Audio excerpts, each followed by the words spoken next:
भल के तिरंगा मार्केट में हिंदू जागृति मंच ने प्रेस वार्ता आयोजित की। इस दौरान मंच ने जगत गुरु रामभद्राचार्य द्वारा गांव एचौड़ा कंबोह स्थित श्री कल्की धाम में कल्की की कथा के वक्त कल्की अवतार की शास्त्रीय उद्घोषणा पर एतराज जताया।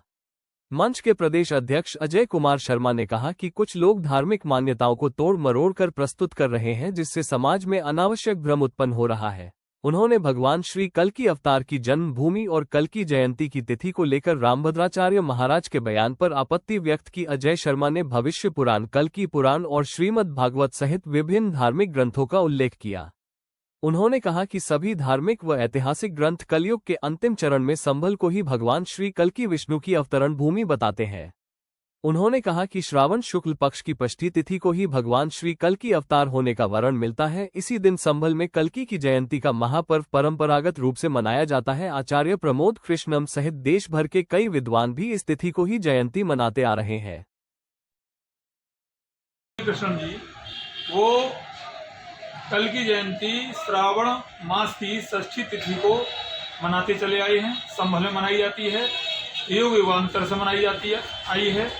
लेकिन एक तो ये कहना कि कल की जयंती इस दिन नहीं बल्कि बैसाख में होगी, इसके लिए भी विचार किया जा सकता है, शास्त्रार्थ हो सकता है। लेकिन दूसरे ये कहना कि सारे भागवत कथा हो, भविष्य पुराण हो, दूसरे कोई भी पुराण हो, कल्की पुराण हो, कोई भी धर्म ग्रंथ हो, जहाँ भगवान श्री राम की अयोध्या से पहचान बताई जाती है, भगवान श्री कृष्ण की मथुरा से पहचान बताई जाती है, वहीं पर भगवान श्री कल्की की संभल से पहचान बताई जाती है।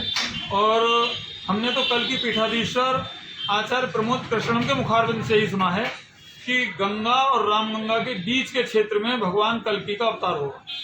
जो भूमि 68 तीर्थ और 19 कूपों की है, उस जगह पर अवतार होगा। जो संभल की 24 कोसीय परिक्रमा है, परिक्रमा वंश गोपाल से शुरू होकर और जिस रास्ते से जहाँ जहाँ होते हुए जाती है, चंद्रेश्वर होते हुए और वहीं वंश गोपाल तक, ये एक तरह से मान लीजिए कि मतलब वैकल्पिक कह लीजिए या कपोल कल्पित कह लीजिए, कल्पना वाली कह लीजिए, दीवार बना दी।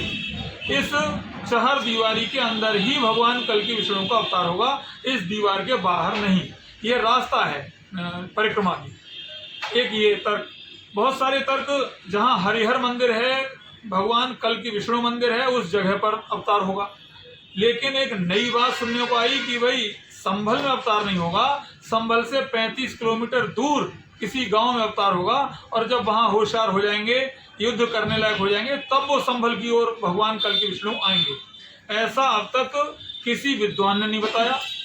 और स्वामी रामभद्राचार्य जी को चरण स्पर्श करते हुए मैं उनसे ये निवेदन करना चाहूँगा कि उनकी शायद 80 वर्ष से अधिक की उम्र हो गई, आज तक उन्होंने ये बात भी नहीं बताई कि कल्की भगवान का अवतार संभल में नहीं बल्कि कहीं और दूर होगा। और यह भी नहीं बताई कि कल की जयंती इस तारीख को न मनाकर इस तारीख को मनाइए। ऐसा क्यों?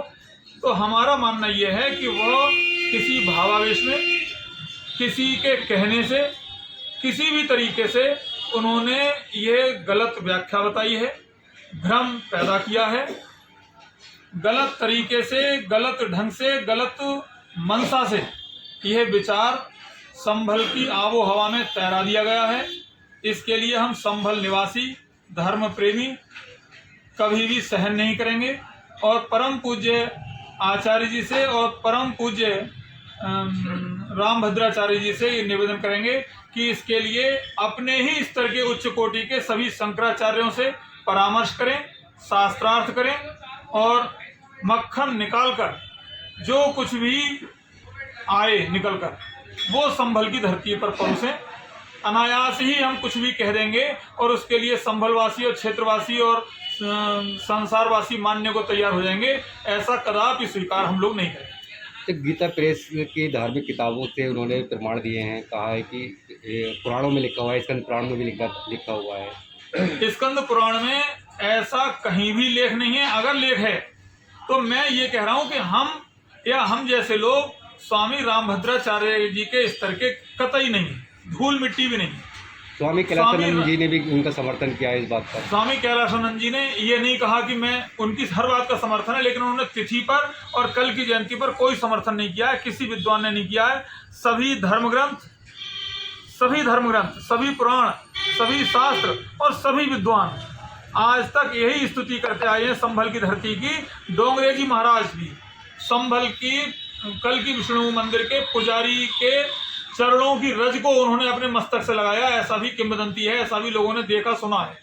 तो जब पूरी दुनिया के सारे संत महात्मा संभल में ही भगवान कल्कि का अवतार होगा ये गीत गाते चले आए हैं, तो ये गीत एकाएक खंडित नहीं हो सकता, नहीं हो सकता, नहीं हो सकता। आपका मानना है कि कंबोज ग्राम जो है वो 3 योजन में नहीं आता है संभल के?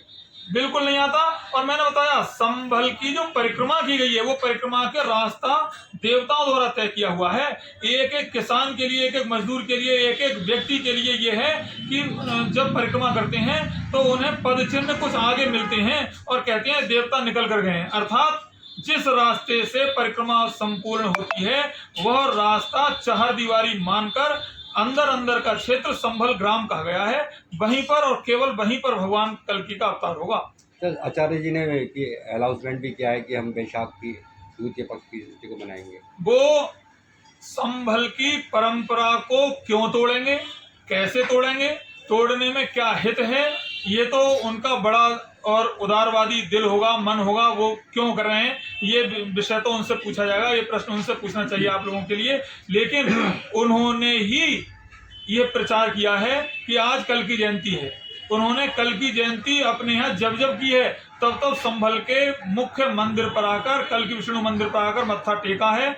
जब जब कल्कि महोत्सव किया है तब तब संभल के कल्कि विष्णु मंदिर में आकर मत्था टेका है और अपना शुरू किया है। आज तक उन्होंने भी नहीं बताया, उन्होंने भी नहीं कहा कभी भी, उन्होंने ही इसी बात को प्रचारित किया, इसी बात को स्वीकार किया कि संभल में श्रावण मास की षष्ठी तिथि को ही कल्कि जयंती होती है। आप उनकी बात से कटाक्ष करते हैं, आप क्या कहना चाहते हैं? हम ये कहना चाहते हैं कि जो परंपरा संतों की, धर्म ग्रंथों की, बुजुर्गों की और पूरे देशवासियों की जो परंपरा है उस परंपरा को छेड़ा ना जाए, उस परंपरा को रौंदा ना जाए, उस परंपरा को धुंधला ना किया जाए, उस परंपरा को रत्ती भर भी